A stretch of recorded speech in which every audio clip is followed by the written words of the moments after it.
In this video, we discussed the downward movement in home prices last week and what this means for retirees. Coming up next on Holy Schmidt. Holy Schmidt! Last week, the Schiller Home Price Index reported what would be considered to be a modest move downward under normal circumstances, but given where we are in the world today, it was considered to be quite significant.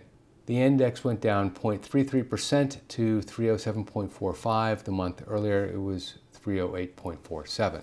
Now, 307 or 308 doesn't mean much in isolation. In fact, if this was a science class, that change would be considered statistically insignificant. And there are a lot of questions about this 307.45. Compared to what? Who's Schiller? Why is this important? 0.33%, is that a real move? Is this home price movement representative of my hometown? How is this calculated? On and on you can go.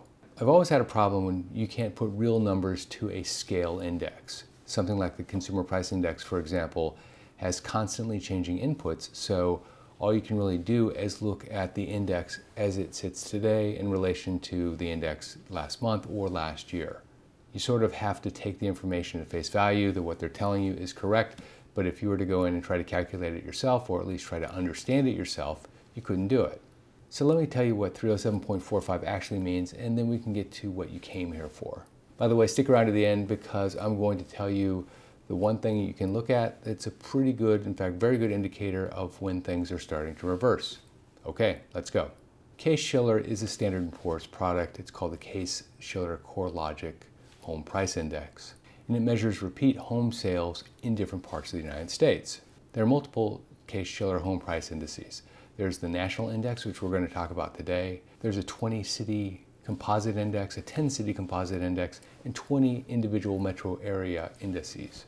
These indices were first started by Carl Case and Robert Schiller, and their team put together a home price index back in 1890. These indices are now calculated by Standard & Poor's, and they contain data that goes back to 1987, so it's relatively consistent throughout the last 30 or 40 years anyway. There's a very easy way to understand what that number means today, particularly when you compare it to historical home values. In January of 2000, the number was 100, which means that if you owned a house that cost $100,000 in January of 2000, and the index is 307.45 today, that means that same house, all things being equal, should be worth $307,450, if it follows the national average, of course. So what happened? Last month, for the first time in several years, the index went down. It went down 0.33%, or 1/3%. Now you're probably thinking, yes, but Jeff, my portfolio is down over 20% in 2022. Is 1/3% really a big deal? Does it really matter? Yes, it does. The reason is not because of the minuscule change. As I mentioned at the beginning, this is statistically insignificant.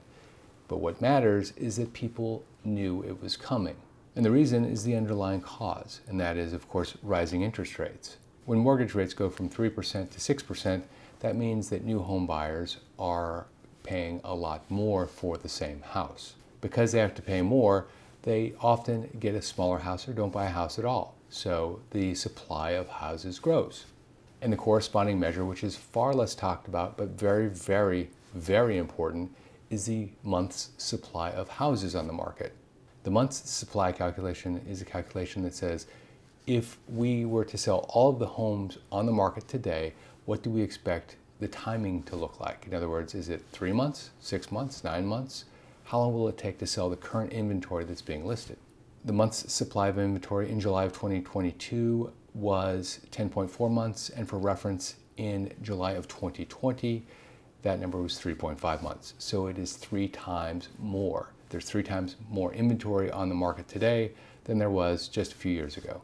And of course, it's very likely that that number is going to continue to go up in the months ahead. And for reference, the last time the month supply of inventory crossed the 10-month mark, at least going up, that was in March of 2008, and that was during the middle of the global financial crisis, at least the middle of the global financial crisis. It continued to grow to January 2009, and it peaked at 12.2 months of supply available. In March of 2008, the Schiller index was 167.9. In January of 2009, it had dropped to 149.3. So the value of a home had dropped 11% over a 10-month period. So now that you know what that is and how it's calculated and the corresponding relationship to inventory, how does this affect retirees? Well, this depends if you're a renter or if you're an owner. If you're a renter, this is probably pretty good news. Here's why.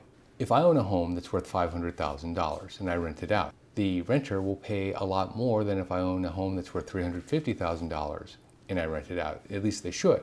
Why is that, you say? You hear that rents are going up all over the place. So isn't rent independent of price to some degree? Not entirely. That would be a lot like saying if we have a shortage of new cars, which we've seen a lot of lately, the price for car parts shouldn't go up. They aren't correlated. The fact is they're highly correlated. Getting back to the rent decision for a moment, let's say you're renting my $500,000 house for $3,000 a month and the value has dropped to $350,000. Now, you have a choice. At $3,000 a month, you can probably go out and get a mortgage even at 6% and afford a similar house, but it will become yours. Or you can go next door to my neighbor who also happens to have a house for rent, and he, like me, is competing with the market trying to get that house let out to other people. And he's willing to bring you down to $2,000 a month. The more houses that are in inventory, the more likely it is that the rents will come down because people need to do something with these houses. But what if you're an owner and not a renter? Well, candidly, the value of your home is poised to go down, and the drop will depend on a few factors. Over the last 20 years, we've been confronted with two major economic firsts. First was the global financial crisis that we talked about, 2007, 2008, part of 2009. And the second was the pandemic. During the first, the Federal Reserve stepped in. They used techniques like reducing interest rates and quantitative easing to help get things back on track. The second time, the government stepped in after about a 3-month shutdown of the world, frankly, and they used a series of economic tactics to jumpstart the economy. A lot of that has come off right now. But as a retiree, the good news is that your home is probably smaller today than it was when you had a family, and smaller homes are generally less impacted by home inventory than bigger homes because people trade down when they can't afford the bigger home.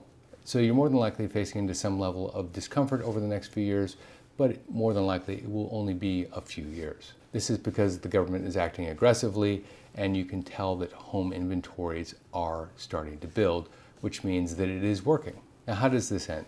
Well, historically, interest rates have not been a great predictor of home prices if they are within a relevant range and not in the extremes. 3% would be considered an extreme, and that's where we were up until last year, but also 12, 15, 20%, like we saw in the 1980s, was also an extreme.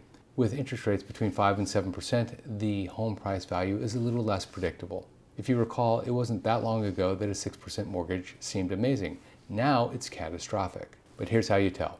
The big measure isn't interest rates, it's supply in the market. If supply is over 6 months, that means, generally speaking, prices will be coming down. Under 6 months or at 6 months, that means prices will be holding steady or rising modestly. Significantly under 6 months, and they'll be going up. So look for sustained levels at 6 months or less. This means that there are more buyers than sellers, and in any market, when you have more buyers than sellers, unless it's government controlled, prices tend to move up. Check out this video on what rising interest rates do to your retirement. It's one that I published last week, and it's one that I'm quite proud of. It's quite popular. This is Jeff Schmidt. Thanks for watching.